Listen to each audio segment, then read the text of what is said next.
So why do I have these three clubs in my hand? Well, today we're gonna take a look inside the simulator and see if I guessed properly with regard to gapping at the top end of my bag.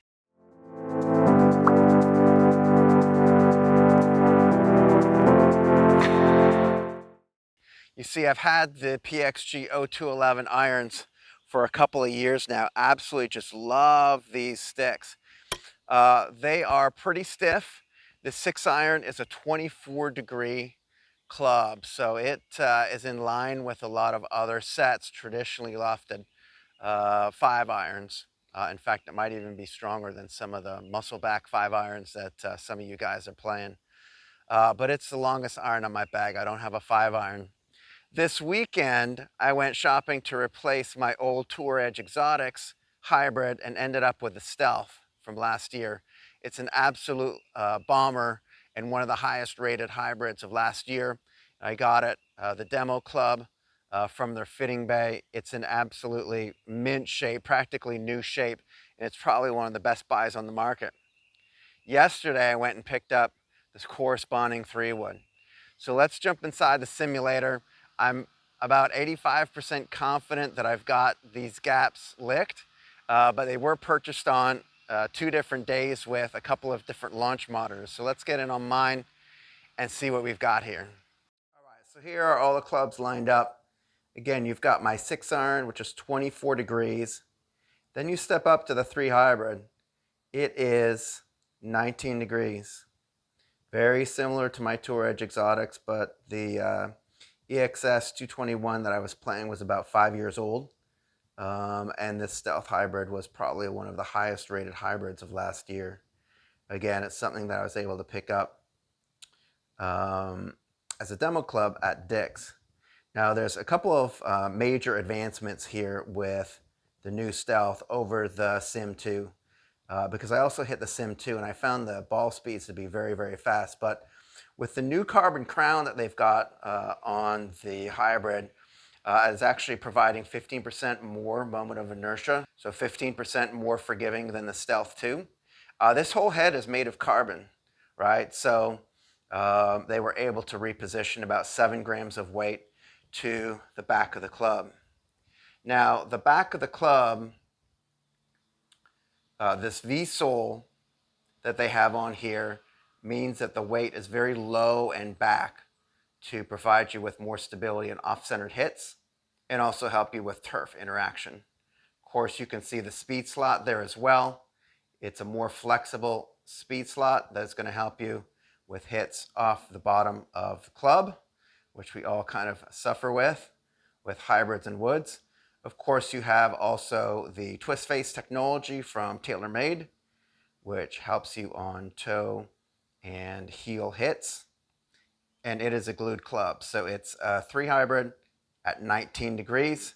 And then lastly, we've got the 3-wood.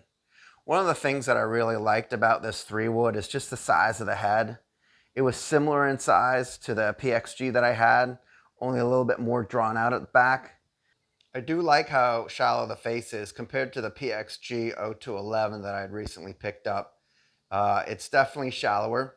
I do feel more confident with a shallower face 3-wood, especially when hitting it off the fairway. And again, the reviews on this 3-wood were just so positive last year. Oh, and there's some watermarks. Those aren't real marks, just watermarks on this club. It's a gorgeous club. They went to the all black on the top. Again, the secondary black there is all carbon, and then the glossy black here just helps you frame up the ball. All right, let's get going with the 6-iron. We've got some light coming in here on the top of my garage, but I will zoom in on the display with these hits. Let's get hitting. It will be a white line. Oh, it felt good. Be right. Little draw. Love it. Woo! All right, 189 carry, 204 total. Ball speed 127. I like that. My ball speed with my 7-iron is in and around the 123 to 124 range, sometimes 125. This one is a longer club. It's a little faster. That is nice.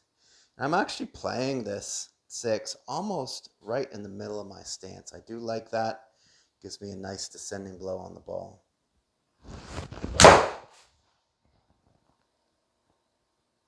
Ooh, again, starts right, coming back left. What a beautiful shot. All right.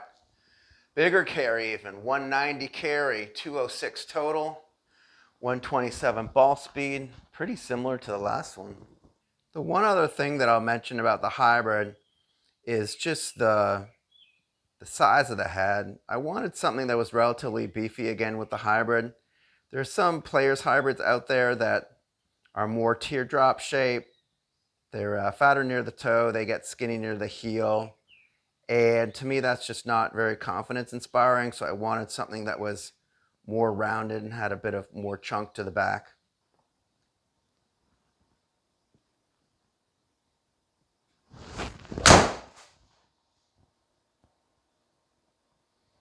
All right, this one curling a little more to the left. Yeah, good distance. Really good distance. Ball speed of 128, like that. All right, guys, I'm going to finish up with the rest of the 6-iron hits.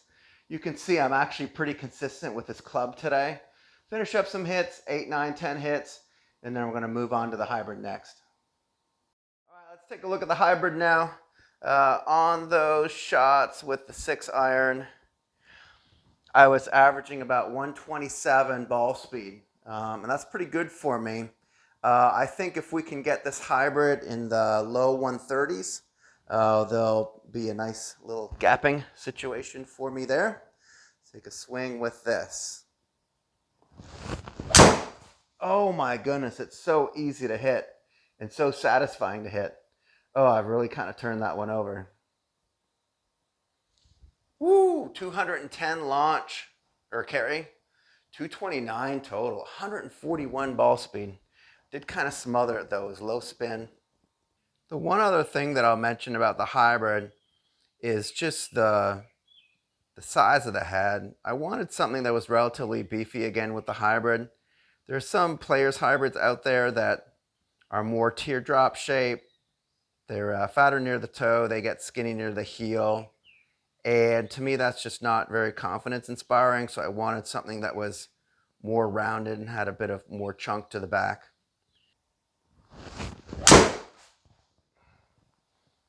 Oh, be right. Oh, it's kind of fadey. Oh my goodness, I totally caught that one too though. 208 carry, 224 total. Ball speed 136. Whew.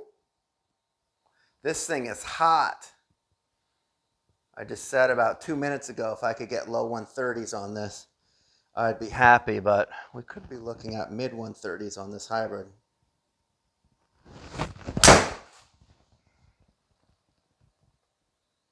Oh, there you go. A nice baby draw right down the middle.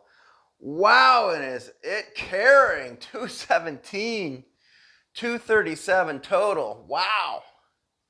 That is a good stroke from my old PXG3 wood. And there's no way I was getting my other Tour Exotics hybrid out that far. Wow, let's do one more. Golly, look at that ball speed, 139. That thing just flew off the club.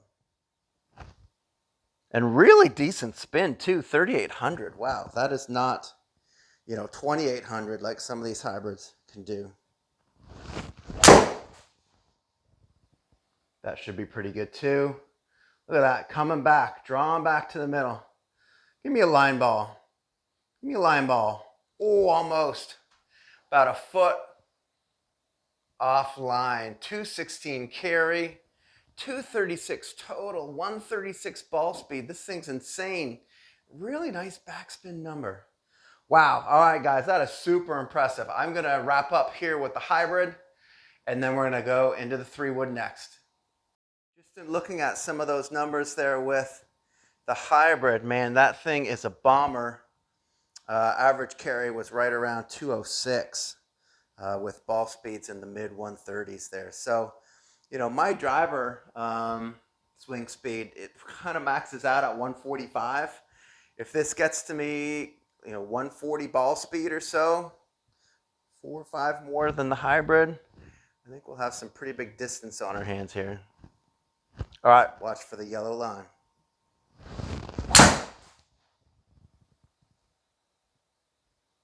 Woo, pretty straight. Right down the left. Let's go.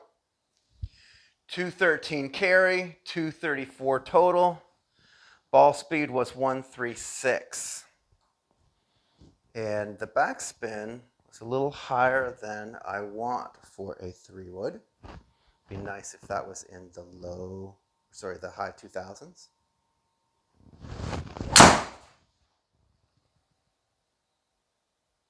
That felt good. It wasn't absolutely pured, but much longer carry on that one.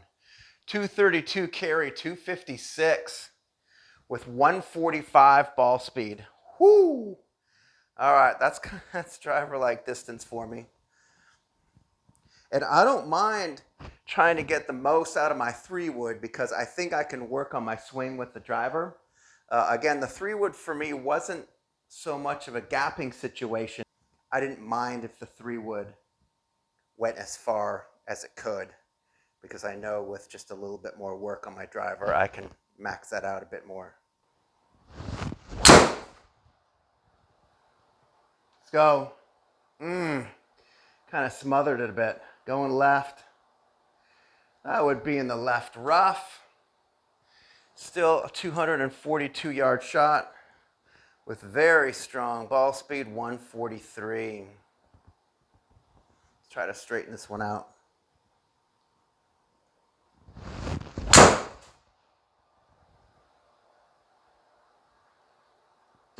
Still fading a little bit left.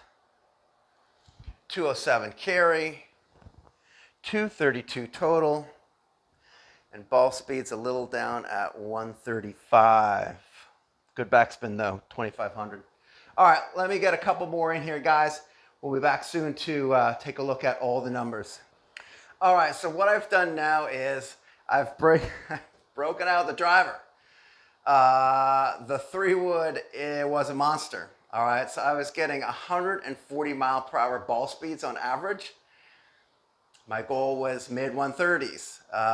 And so, the carry's 220 and it's rolling out there quite a way. So now I've got the big boy out, my PXG Gen 5 that I just was refit for with the stiff shaft, not the ultra stiff shaft, with the right head, the 9-degree head, not the 7.5-degree head I was originally fit for in that.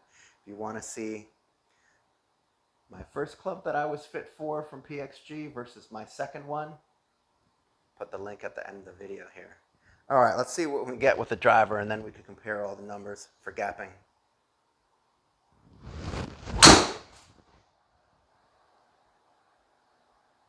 All right, nice little draw on that one.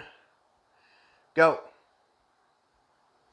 232 carry, 257, 143 ball speed. All right, should be able to do better than that. I know we can do better than that. I was just hitting a couple of days ago and we got up to 146, 147-ish.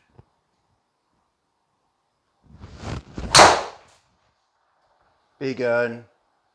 Be good. Ooh, yeah, that was right down the pipes. 242 carry, 267. All right, 145 ball speed. An imputed club head speed of 99 miles per hour. So basically 100 miles an hour, which is about right. I can sometimes stretch it to 102, 103, and a backspin of 2,700. All right, I'm going to stop right there. Don't need to do a ton of shots with the driver. Just wanted to have some clarity in my own mind. Today is the day I'm swinging. The 3-wood is popping. The hybrid's popping. I just wanted to make sure that we could talk about the top of the bag and know kind of where the driver fit at the top end. So if we go ahead and take a look at the averages here, this is going to be super interesting. All right, the top one, undefined, is actually my 6-iron. Forgot to name it. All the rest are labeled properly. All right, 6-iron. Important numbers. Let's start at the left. Ball speed, 127 on average. Backspin about 4,800. That's pretty decent for a 6/5.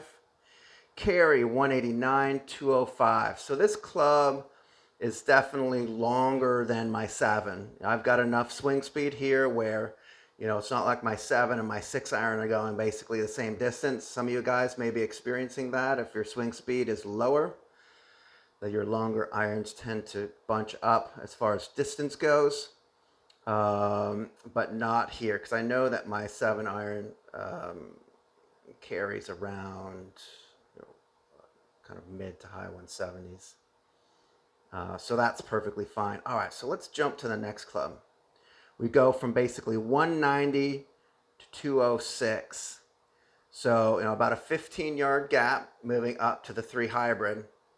Now it's 5 degrees stronger. All right, so, the carry is quite a bit there, but, that gap's right. The total yards, one's about 20 total yards. That gap's right. Now the ball speed is significantly up to 135. Launch is a little bit lower. Backspin is lower. All right, so that makes a lot of sense in my bag. Then we go from 206 to 220. So there you go, another 15-yard gap on the carry number. The swing speed with the 3-wood averaged out at 140. So now we've got a little 5-yard gap there in ball speed, but with slightly lower launch, lower backspin, we are getting a carry that's about 15 yards longer in a total that is, 17 yards longer. So I really like the gap there. My efficiencies with the Stealth are through the roof there. I just kind of noticed the PTI score is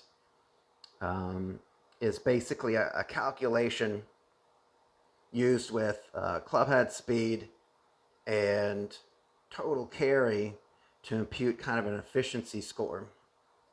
And so, the closer to 1.5 is kind of the theoretical max, if you will, the better. And those are really right up there. And then we take a look at the driver. I just needed a couple of hits just to refresh my memory on what it could do. It's at 144 ball speed, lower spin again. Carry is another 17 yards longer than the 3-wood. Total 18 yards longer than the 3-wood. So if I want to take the 3-wood down a tight par 4, 240 some odd yards, and leave myself, a pitching wedge in, that's perfectly fine. On those longer par 5s or longer par 4s, I've got the big dog in the bag, which is going to get me down there around 250, 260, 270. However, let's take a look at the numbers more in depth and talk a bit more about gapping. All right, so let's come over here to the whiteboard and take a look at the gapping that I've got here. And what I've pulled is the minimum and maximum carry from the individual shots that I had with each of the clubs. You can see with the 6-iron here, my carry distance ranged from 181 to 195. And the goal then is to have the next club slightly overlap that, but then go a little bit longer. So we had a carry with my new 3 hybrid Stealth, 193 to 221. So a pretty big gap there as far as carry goes, but it does overlap with the carry of the 6-iron. And so I think I'm in pretty good shape there. Now we've got a tiny bit more overlap with the 3-wood. It carried from 210 to 232, which was my max shot. And of course the 232 one rolled out to like 256 or something, which is a really solid 3-wood poke for me. I had never gotten that with the PXG that I had for the past 2.5 months that I just recently sold.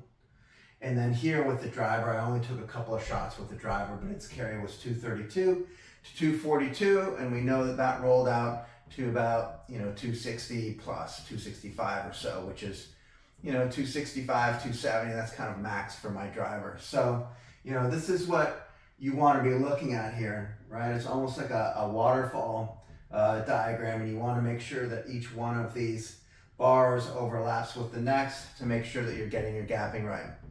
So that's it for today's video. If you do like the video, please like and subscribe. Comment down below, how are you figuring out the top of your bag from your longest iron to your woods to your driver? Comment down below. Would love to have a bit of an engaging discussion here in the comment section. And again, we'll talk to you next time.